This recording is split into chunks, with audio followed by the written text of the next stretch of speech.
Elhamdülillahi Rabbil alemin.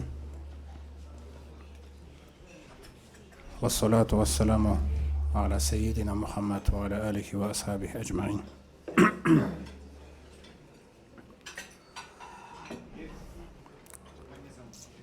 Hürmetli bауырлар, hürmetli hanımlar, barşalarınızға Аллах Тағаланың сәлемі, рахымы, берекесі болсын. Аллах Тағала өзін жақсы көретін, өзіне жақын салиқалы құлдарына осы айда қандай сауаптар әзірлеп қойған болса, Аллах Тағала біздерді де сол сауаптардан махрұм қалдырмасын. Жарату да оныкі, бұйрық беру де оныкі дейді. Қандай әдемі қағида. Кім жаратады, сол сөйлейді. Кім жаратады, сол бұйырады. Және сол жаратушы бізден артық таниды. Ол бізді сонау аналарымыздың құрсағында кішкентай тамшыдан бастап 9 ай бойы дамыған кезіміз, одан кейін ананың құрсағынан шыққан кезімізден бастап балиғат жасына дейін осының бүкіл Алла Тағаланың қамқорлығында болған өмірді бұл. Міне сол Алла Тағала біз үшін ненің жақсы екенін жақсы біледі, біз үшін ненің жаман екенін жақсы біледі. Сондықтан Алла Тағала бұл Рамазан айын бізге жалпы мына тәрбие үшін бұйырған бұл айды. Бұл еді парыз қылған оразасын, сондай-ақ ислам өзіміздің асыл дініміздің бес тірегінің бірі қылғанда. Бұл ораза Рамазан айы өте үлкен мектеп. Мысалы пайғамбарымыз саллаллаху алейхи бір хадистерінде Шахрус собри деп атаған Рамазан айын. Қараңыздар, сабырлық айы дейді. Неге? Өйткені бұл айда адам сабырлықты үйренеді да. Мынандай бір мәселені айтайын. Тақырыбымызға бір жақсы жаңағы бастама болсын. Жалпы біздің әрқайсымыз мен Алла Тағаланы жақсы көрем деп айтамыз. Яғни біз бәріміз Алла Тағаланы жақсы көреміз. Алла Тағаланы жақсы көреміз деп айтамыз. Алла Тағаланы жақсы көреміз.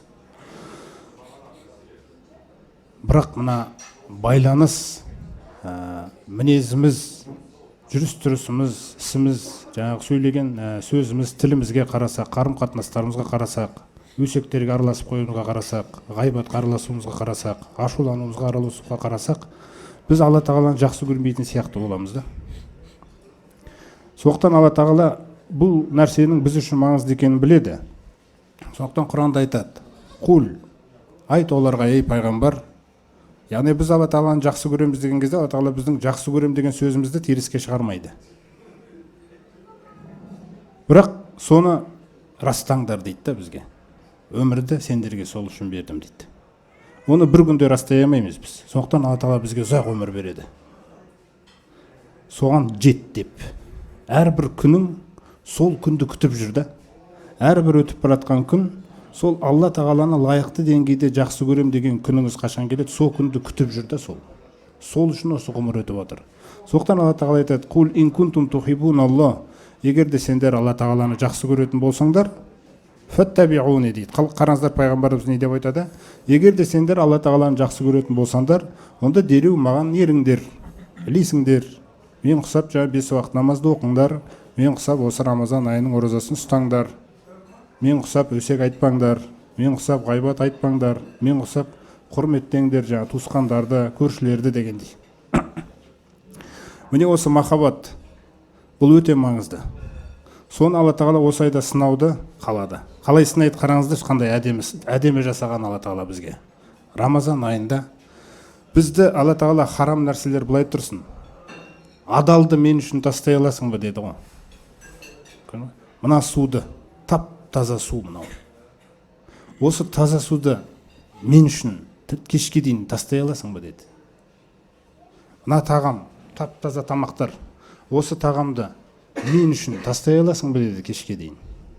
Осыны істеп берсең, мені жақсы көргендігін дәлелдейсің дейді. Шамамыз келген амалды беріп жатыр ғой. Өйткені біз пайғамбарлар сияқты махаббатты көрсете алмаймыз да, мысалы. Бірақ біз әркімге белгілеген шамасы бар. Сол Рамазан айында көрсетші маған менің тағамнан да сусыннан да артық екенімді өзіңе. Содан біз осы өзіміздің істеп жатқан нәрсемізді маңызды түсінейік та. Сіз таңертеңнен кешке дейін судан тағамнан тоқтап жатсыз қазір. Не үшін деген кезде мақсатыңызды біліңіз. Мақсатты білмесеңіз босқа шаршап қаламыз бұл айда. Күн ыстық болды деген сөздерді айта бастаймыз. Күн созылып кетті, ауырып қалдым, кеше дұрыс ішпеп едім сәресін, асқазаным ауырды деген сөздер бізді жағалап жүреді. Бұның бәрінде Алла тағалаға деген махаббат көрінбейді.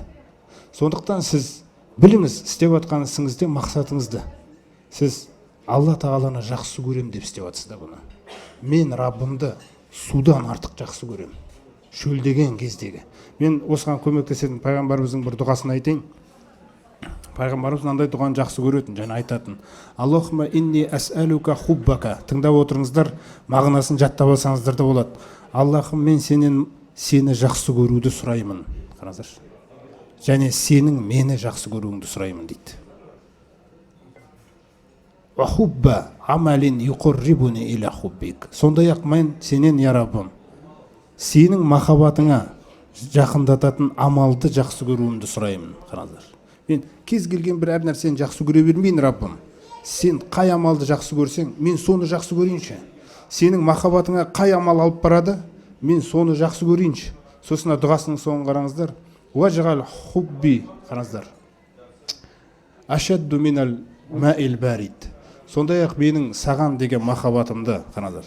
Саған деген жақсы көруімді салқын судан да артық қылшы.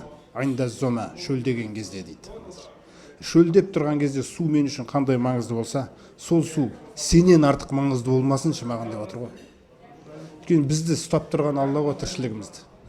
Сіздің бүкіл қол жеткізіп жатқан жақсылығыңыздың бәрі Алланікі асылы. Сол себептен Фатиха сүресіндегі Альхамдулиллахи роббил аламин қарап тұрсаңыздар, сіз қайсы бір жақсылыққа қол жеткізесіз, ол Алла тағаладан келген нәрсе. Бірақ Алла тағала өміріңізді реаліне қылған, өзіңіздің еңбегіңіз, терлеуіңіз, уақытыңыз, жұмсау бәрін қарайды да, сосын әбден жаңа нәтиже іс аяқталған кезде мені мақтай ма, мақтамай ма деп күтеді екен ол. Сол кезде сіз жаңағы ақыл салсаңыз, ақылыңызды кім берген? Буындарыңызды салсаңыз таңертең кешке дейін кім берген? Оның арасына тамақ ішіп жедіңіз, кім берген? Ішкен тамағыңызды кім асқазаныңызда қорытқызып отқан? Мысалы, қаныңызды кім бойыңызда жүгірткізіп отқан? Міне осының барлығы Алланы танымаған адамға осындай бір жасырын құбылыс болып қалып жатыр да. Бірақ сіз үшін бұның бәрі айқын ғой. Сондықтан сіз қай істі істесеңіз де альхамдулилля деп істеуіңіз, бұл Алла тағалаға деген махаббатыңыз да. Осы Рамазан айында Аллаға деген махаббатымызды дәлелдейтін ай ғой. Қазір нешесінші күні, бүгін 13-ші күн. Міне енді Құдай қаласа бір жартысы қалды ғой. Жартысынан астам бір 2 күні бар тағы. Енді осы күнде мен дәлелдемесем, Алла тағаланы жақсы көретінімді мен қашан дәлелдеймін оны? Осы айда өте белсенді кірісуіміз үшін Алла тағала 3 үлкен құбылысты жүзеге асырды ғой. 4-еу десек те болады. Хадисте 4-еу келген. 4-еуін айтайын мен. Жаңа пайғамбарымыз салсам, иза дахала шахру рамадан футихат абуабус сама. Рамазан айы кірген бетте 7 қабат аспанның есіктері толығымен ашық дейді. Енді оны ойлаңыз, ол кім үшін ашылған ол? Ол сіз үшін ашылған да. Сіздің үмітіңіз сол жаққа қарай кетсін деп отыр ғой. Мына жерден басыңды көтер деп отыр. Қараңыздар. Иссаққалтум алал арди деген аят бар Құранда.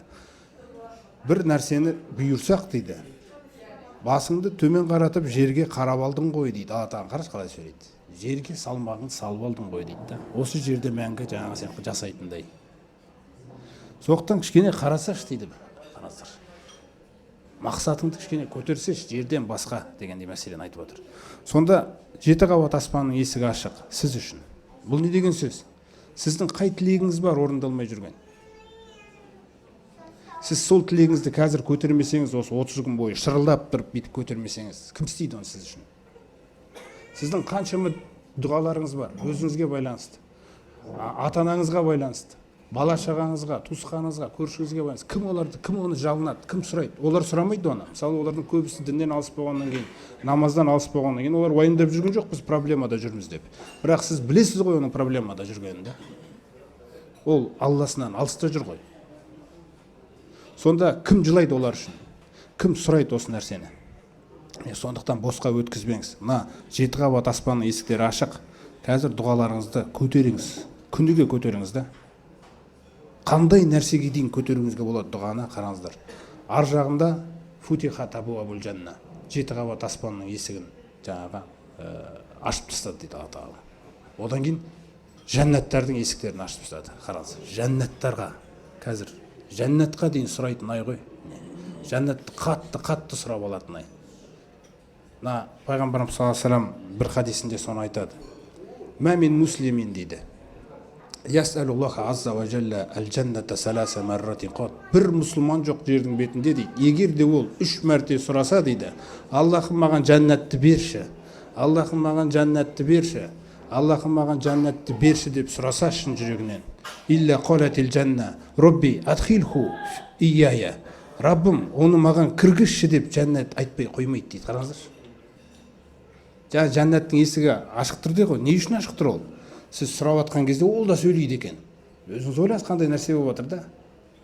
Сіз Раббым жәннатты берші деген кезде, Раббым кіргізші оны маған дейді екен да. Осы дұғаларды жаңағы күніге сұрау керексіз. Сол үшін келген ай бұл. Аллаға деген махаббатыңызды дәлелдейтін ай. Құранға деген махаббатыңызды дәлелдейтін ай. Мақсат Алла Тағалаға деген махаббатты біз растау керекпіз. Сол махаббат бізде әлсіз өте. Бірақ Алла Тағала шамамыз келетін нәрселерді жүктейді. Жаңа айттық, су мен тағамның өзін мен үшін таста деп отыр ғой Алла Тағала. Таңертеңнен кешке дейін. Сонда Алла үшін адал нәрседен тыйылған адам арам нәрседен тыйылмай ма деген нәрсе жатыр да бұл жерде. Аллаға деген махаббат. Енді екінші мәселе.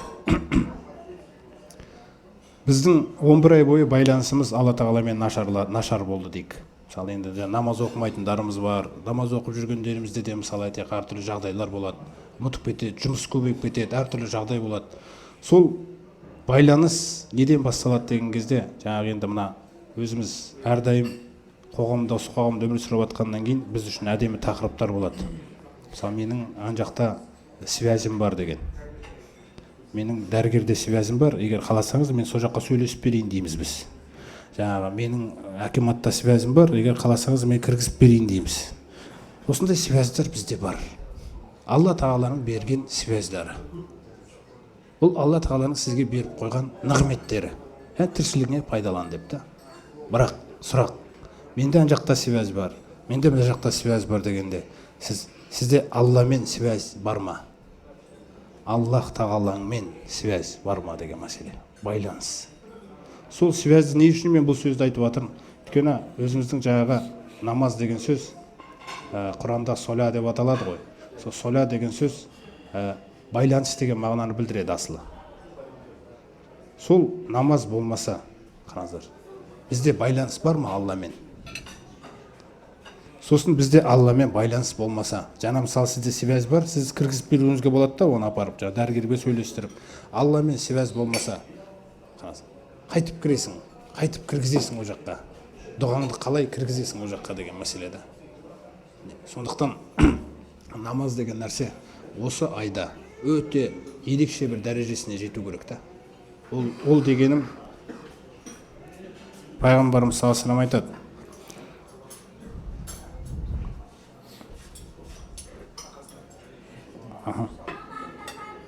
Адам намаз оқыған кезде,